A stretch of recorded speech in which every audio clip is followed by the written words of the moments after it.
नमस्कार दोस्तों।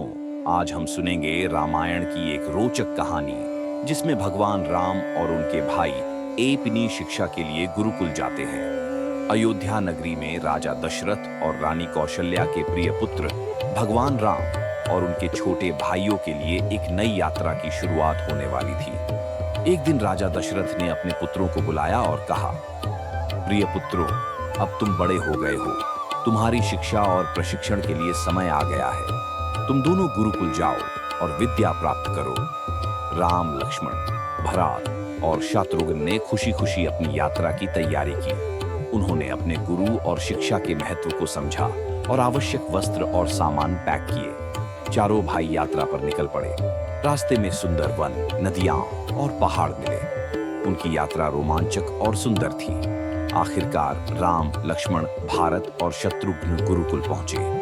यह एक सुंदर और शांतिपूर्ण स्थान था जहां कई विद्यार्थी शिक्षा प्राप्त कर रहे थे। गुरुकुल में प्रवेश करते ही उन्होंने महान गुरु वशिष्ठ से मुलाकात की। गुरु वशिष्ठ ने उनका स्वागत किया और कहा, स्वागत है मेरे प्रिय शिष्यों।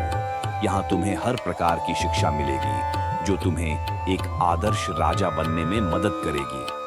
राम, लक्ष्मण, भारत और शत्रुघ्न ने नियमित रूप से शिक्षा प्राप्त की। उन्होंने शस्त्र विद्या, तर्कशास्त्र, वेद और अन्य ज्ञान की विधियों का अध्ययन किया।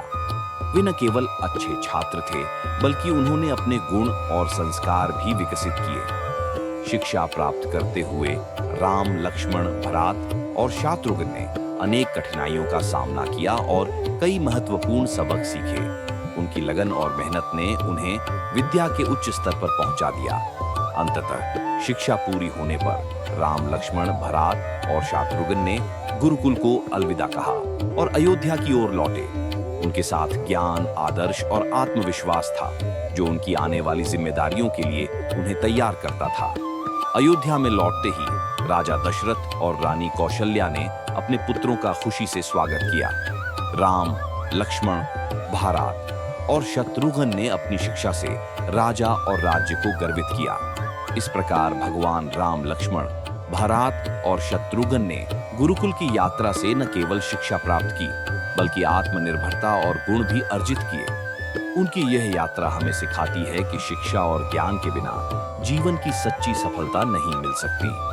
अगर आपको यह कहानी पसंद आई हो तो कृपया चैनल को सब्सक्राइब करें और बेल आइकन दबाएं ताकि आप ऐसी और रोचक कहानियां सुन सकें। धन्यवाद।